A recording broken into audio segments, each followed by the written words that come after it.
जय माता दी, राधे राधे आप सभी को।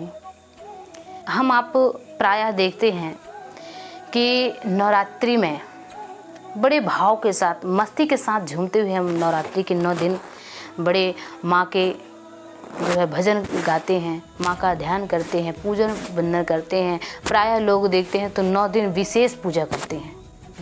विशेष पूजा का मतलब कि भोर में उठेंगे, सुबह 4 बजे उठ कर के बढ़िया दिव्य स्नान आदि करते हैं और माँ की पूजन अर्चन करते हैं। और मतलब नित्य प्रतिदिन 9 दिन तक यही क्रम चलता रहता है।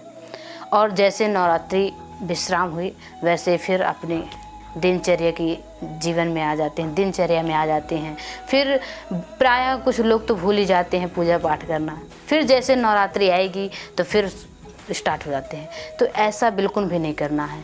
जैसे हम नवरात्रि में 9 दिन तक माँ की पूजन करते हैं, 9 दिन तक माँ की अर्चना करते हैं, इसी तरह नियम बना लीजिए कि इन 9 दिन में तो विशेष करना ही है। लेकिन और भी जब हम 9 दिन के बाद भी हमें नित्य प्रतिदिन भोर में उठना चाहिए, संध्या में उठना चाहिए। ध्यान रखना, हमारे संत महात्मा कहते हैं कि जो ब्रह्म मुहूर्त में नहीं जागता तो वो कभी ब्रह्म का दर्शन नहीं कर सकता। अगर ब्रह्म का दर्शन करना है, ब्रह्म को पाना है, तो ब्रह्म मुहूर्त में ज़रूर उठना चाहिए। ब्रह्म मुहूर्त में उठ कर के बढ़िया भगवान का जो है पूजन अर्चना करिए। फिर देखिए कि हम ब्रह्म को पाने में कैसे सार्थक होते हैं। और एक प्रायः लोग यही करते हैं कि नवरात्रि आई, बड़े धूमधाम से झूमेंगे, बड़े माँ के नवरात्रि में व्रत करते हैं और 9 दिन तक बड़े भाव से उपवास रहेंगे और उसके बाद फिर भूल जाते हैं। तो ये बिल्कुल भी नहीं करना है।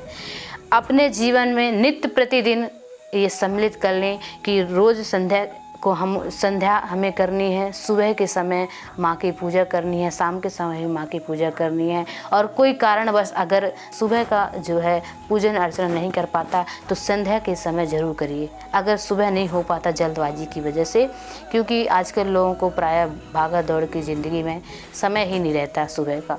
कोई ऑफिस जा रहा है, कोई जल्दी जा के कोई कुछ काम में बिजी, कोई कुछ काम में बिजी है, तो सुबह का नहीं कर सकते हैं तो शाम की संध्या ज़रूर करनी चाहिए। क्योंकि कहते हैं ना कि सुबह का भूला हुआ अगर शाम के समय वापस आ जाए तो उसे भूला नहीं कहते हैं। तो इसलिए अगर आप सुबह पूजा अर्चना नहीं कर पाते हैं माँ दुर्गा की, तो शाम को ज़रूर करिए और बड़े भाव के साथ। और ध्यान रखना कि जो लोग बैठकी के दिन माँ को लाल रंग का फूल नहीं चढ़ाते, लाल रंग का वस्त्र आदि जो है अर्पित नहीं कर पाते, तो ये चिंता बिल्कुल मत करिए। आप अष्टमी के दिन ये सब माँ को चढ़ा सकते हैं, लाल रंग का पूरा उनके लिए। और उनसे निवेदन करिए कि माँ, जिस तरह हम 9 दिन तक बड़े भाव के साथ आपकी भक्ति में रंगे हैं, इसी तरह हमारा जीवन हमेशा हमेशा आपके चरणों में लगा रहे, हमेशा हम आपका नाम लेते रहें। आपकी अपनी कृपा हमारे ऊपर बनाए रखिए। जय श्री कृष्णा, राधे राधे।